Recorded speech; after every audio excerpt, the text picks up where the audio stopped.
Imagine stepping outside on a crisp Saturday morning, coffee in hand, ready to take your dream car for a spin. The sun is low, catching the glossy black curves of your pride and joy. A 2021 Porsche 911 Carrera, custom-tuned, polished like liquid obsidian. For a moment, life feels perfect. Until you see it. Long, deliberate scratches snake across the driver's side door. The paint has been gouged so deep you can see raw metal. The tires, all four, are slashed, air bleeding out in faint, mocking hisses. And on the windshield, smeared in some kind of greasy lipstick red paint, are 3 words: rules are rules. I froze. My first thought was, who could be this petty? My second thought was, I already knew the answer. Her name was Karen Whitmore, 48 years old, head of our homeowners association, and the self-proclaimed guardian of community standards. The kind of person who measured lawn height with a ruler and photographed trash cans that lingered too long at the curb. The kind who believed the HOA wasn't just a board, but a kingdom, and she was the queen. The problem? I had committed the unpardonable sin, parking my Porsche in my own driveway. In our neighborhood, the HOA rules stated that recreational or luxury vehicles could not be parked in visible spaces for more than 24 hours. According to Karen, that meant my sports car had to be hidden in my garage at all times, unless I was actively driving it. It didn't matter that my garage was already full with my workshop equipment. It didn't matter that I paid HOA dues like everyone else. In her eyes, I was defying the system. But this was no longer about a rule. This was a declaration of war. The worst part? I couldn't even prove she had done it. Not yet. I remember standing there, coffee cooling in my hand, neighbors peeking out through blinds, pretending not to watch. My heart was pounding, and one thought kept drilling into my skull. How far was I willing to go to fight this? Because if I confronted her without proof, she'd just smile that smug, tight-lipped smile, and the damage would be dismissed as unfortunate vandalism. But if I stayed quiet, she'd think she could get away with anything. Welcome to Fence-A-Line Story. Mention where you're watching this video from. Like and subscribe for more videos like this. Because this is not just a story about a scratched car. This is about power, pride, and what happens when the wrong person decides the rules don't apply to them. I wish I could tell you I acted calmly, that I called the police, filed a report, and let justice take its course. But the truth? Something inside me snapped. Karen had been a thorn in my side since the day I moved into Crestwood Estates 2 years ago. She'd sent letters about my mailbox not being architecturally consistent. She'd fine me $50 because a delivery truck briefly blocked the street outside my house. She'd even shown up at my door, uninvited, to remind me that my Christmas lights were 2 days late coming down. And now, she had gone too far. I walked back inside, set my coffee down, and stared at the Porsche from the window. Every fiber of me wanted to march over to her perfectly landscaped front yard and confront her on the spot. But I didn't, because in that moment, I realized something important. She thought she was untouchable. She believed the HOA rules were a shield she could hide behind while taking shots at anyone she didn't like. What she didn't realize was that I knew how to play the long game. This wasn't going to be about yelling in the street or sending angry emails. Would take sides, friendships would break, and the HOA itself would never be the same. The funny thing about HOA rules is that they always look harmless on paper. Simple, neat little sentences buried inside a thick binder of community guidelines, sold to homeowners as a way to protect property values and maintain neighborhood harmony. But that's the trap. The rules are rarely about grass height or fence paint colors. They're about control. About who gets to decide what fits the neighborhood. And in Crestwood Estates, that decision always seemed to come down to one person, Karen Whitmore. I learned that the hard way. When I first moved in, the neighborhood seemed perfect. Wide streets, clean sidewalks, well-kept lawns. The kind of place where kids rode bikes in the afternoon and people waved from their porches. The HOA pitch had been simple. Everyone followed the same rules. And in return, the community stayed beautiful, safe, and valuable. What they didn't mention was that beauty came at the cost of freedom. Karen wasn't just the HOA president. She was a career HOA president. She'd held the position for 9 straight years, unchallenged. Most residents didn't want the headache of dealing with the board, so they just let her run it. The result? She had turned the HOA into her personal fiefdom. She didn't just enforce the rules, she interpreted them however she pleased. If she liked you, she'd let small violations slide. If she didn't, you'd get fined, warned, or shamed in the community newsletter. And from the day I arrived with my Porsche, I was on her radar. It started small. A letter about my garbage cans being visible from the street. A warning that my security camera was facing public property and might invade neighbor privacy. At first, I thought it was just her doing her job, until I noticed she didn't bother the family across the street for the exact same offenses. That's when I realized this wasn't about the rules. This was personal. The Porsche was the final straw. Karen hated it. She claimed it was out of character for the neighborhood and attracted the wrong kind of attention. She even suggested I trade it for a more sensible vehicle if I wanted to avoid constant complaints. I ignored her. I wasn't about to let anyone dictate what I could own. That's when the letters became weekly. Then came the fines, $100 for blocking sight lines with my driveway parking, $150 for parking an unapproved vehicle in public view. I contested each one, but the HOA board was made up of her friends, people like Tom Jenkins, 61, the treasurer who owed his position to Karen, and Debbie Marks, 55, who lived 2 houses down and was Karen's daily walking buddy. Every appeal I made was reviewed and denied in the same meeting. I began keeping all the letters, photographing my driveway, and logging every interaction. At first, it was just to protect myself, but a part of me knew I was building something bigger. Then came the day I caught her trespassing. It was early in the morning, and I was in my kitchen making coffee when I saw movement by my driveway. I stepped quietly to the window, and there she was, measuring the distance from my car to the curb with a tape measure. She didn't see me, but that moment told me everything I needed to know. This wasn't a concerned neighbor. This wasn't about community standards. This was a woman obsessed with asserting dominance. And now, with my car vandalized, the game had changed. I couldn't just accuse her. Without proof, she'd twisted into me harassing the HOA. But I also couldn't let her think I was afraid. That was exactly how people like her won. They made you feel powerless until you gave up. What I didn't realize at the time was that other people in the neighborhood were watching too. Some were quietly cheering me on, fed up with her reign. Others sided with her, convinced that rules were rules. The neighborhood wasn't united anymore. It was a chessboard, and Karen and I were moving pieces toward an inevitable collision. But there's a saying, when you go after someone who thinks they're untouchable, you can't just aim to win. You have to aim to end them.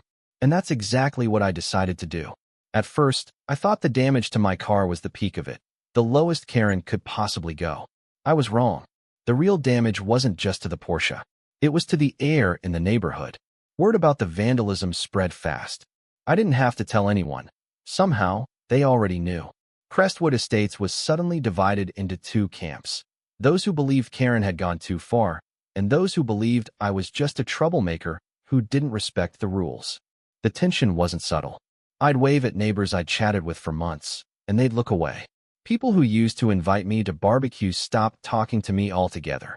Walking my dog, I could feel eyes on me from behind curtains. Board meetings became a circus.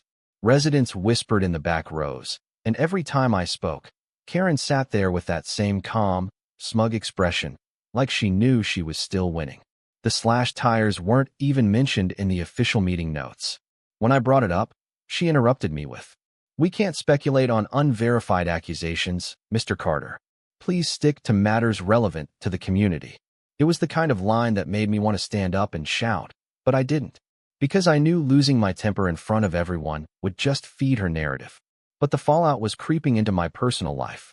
My sister, Emily Carter, 29, who sometimes visited with her kids, told me she didn't feel comfortable bringing them over anymore. "Too much drama," she said. My coworker, who lived 2 streets away, admitted that Karen had approached her about my behavior and warned her I was trouble. That one burned the most. It wasn't just about HOA fines anymore. Karen was working to poison my reputation. Then came the day I found a flyer tucked under my front door. It wasn't from the HOA, it was anonymous. In bold letters, it read, "Don't let him ruin Crestwood Estates. Vote for strong leadership." Below was a picture of my Porsche, parked in my driveway, with violation number 27 stamped across it in red. That was the moment I understood. This wasn't a disagreement. It was a campaign. Karen wasn't trying to win an argument.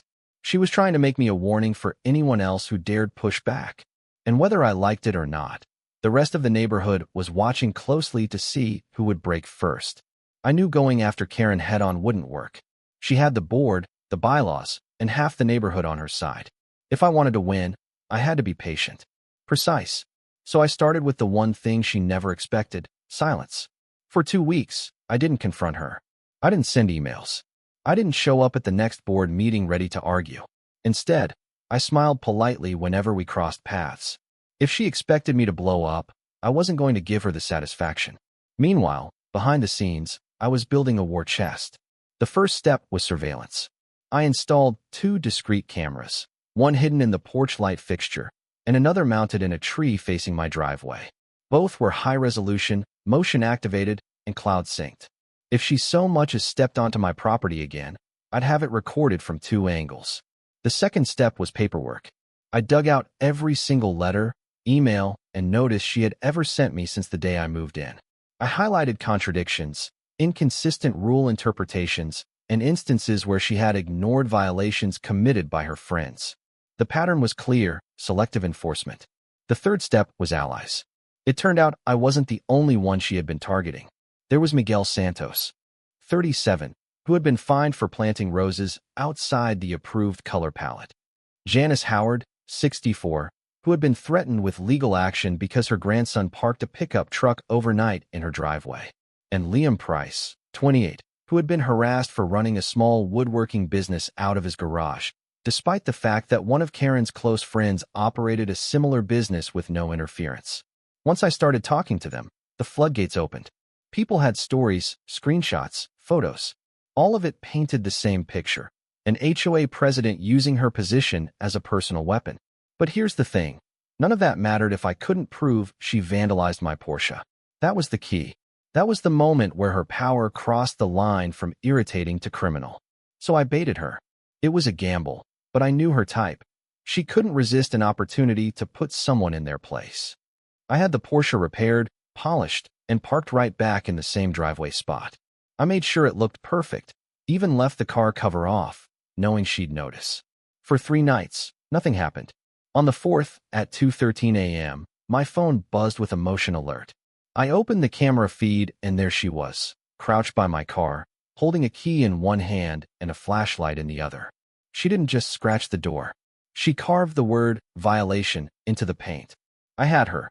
The next morning, I downloaded the footage, backed it up to 3 drives, and emailed it to myself. I didn't go to her. I didn't even mention it. Instead, I filed a police report and handed over the evidence. I also sent a copy to my lawyer. Yes, by this point I had one, and another to the county prosecutor's office. But the real strike wasn't going to be legal. It was going to be public. The next HOA meeting, I sat quietly through the usual nonsense about lawn care and trash schedules. Then, during the open concerns portion, I stood up. Turned on the projector, and played the video for everyone in the room. The silence was so thick you could hear the air conditioner hum. Karen didn't speak. She didn't even look at the screen. But her hands, resting on the table, were shaking. That was the moment the room turned. People who had defended her sat frozen. Her friends avoided her eyes. The image of her kneeling by my car, key in hand, said more than any argument I could have made. But I wasn't done yet. The fallout from that HOA meeting was instant and brutal. Karen tried to speak, but the words came out thin and shaky. She claimed the video was doctored, that it was a setup meant to discredit her. But the room wasn't buying it. The timestamp matched the night of the damage. Her clothes in the video were the same ones she'd worn in her own driveway security footage, which she had bragged about owning. By the time I sat back down, it wasn't just me against her anymore. Miguel stood up and talked about the rose bushes she'd ordered him to rip out. Janice recounted the night she'd received a letter threatening to escalate matters over her grandson's pickup truck. Liam showed the photos he'd taken of another resident's garage workshop, untouched by enforcement, while Karen had fined him for the same thing. One by one, people she thought would stay quiet started speaking. That night, the board voted, not to remove her entirely, that would take a formal recall, but to suspend her from all enforcement duties pending a review. For Karen, that was a public stripping of power. I'd be lying if I said I didn't enjoy watching her walk out of that meeting without her usual smug confidence. The police investigation moved slowly, but they had the footage, my repair bills, and my statements. The vandalism charge was filed, and even though it was technically a misdemeanor, it carried a fine and the possibility of restitution. My lawyer also filed a civil suit for damages, not just for the car, but for harassment and defamation. For weeks, I thought that was it, the win. But here's the thing. When you finally take down someone who's made your life hell, there's a strange emptiness afterward. You expect relief, but what you feel is quiet. Too quiet. Neighbors who had rallied to my side still kept their distance, like they were afraid of becoming the next target. And I realized something. Karen might be gone from the HOA board, but the structure that had enabled her was still there. The rules were still vague enough to be abused. The power was still concentrated in too few hands. If someone else stepped into her position with the same hunger for control, the cycle would start all over again. So I made a choice. At the next election, I ran for a board seat. Not because I wanted to be in charge. Trust me, I hated the idea of HOA politics. But because I understood now that the only way to keep people like Karen from abusing the system was to be on the inside, watching. The campaign wasn't flashy. I didn't promise to throw out all the rules or burn the HOA to the ground. I promised fairness, transparency. I promised that if we were going to have rules, they'd apply to everyone equally. No exceptions for friends, no selective enforcement. When the votes were counted, I won by a slim margin. Karen, meanwhile, sold her house 3 months later. The official story was that she wanted to downsize. The unofficial story, whispered from porch to porch, was that she couldn't stand living in a neighborhood where she no longer held the crown. The day the moving truck pulled away from her driveway, I stood in my garage, looking at the Porsche. It was perfect again. No scratches, no slashed tires, no lipstick red messages on the windshield. And that's when the real lesson hit me. The car had been the spark, but it was never about the car. It was about control, who had it, who abused it, and what you were willing to risk to take it back. Some people will tell you HOA rules protect a community. Maybe they do. But when the wrong person gets behind them, those same rules can turn neighbors into enemies. And in those moments, you have to decide. Will you keep your head down and hope they don't come for you? Or will you stand up, even if it means burning bridges? I know my answer. Because when someone crosses the line between order and tyranny, the only way to deal with them is simple. You show no mercy.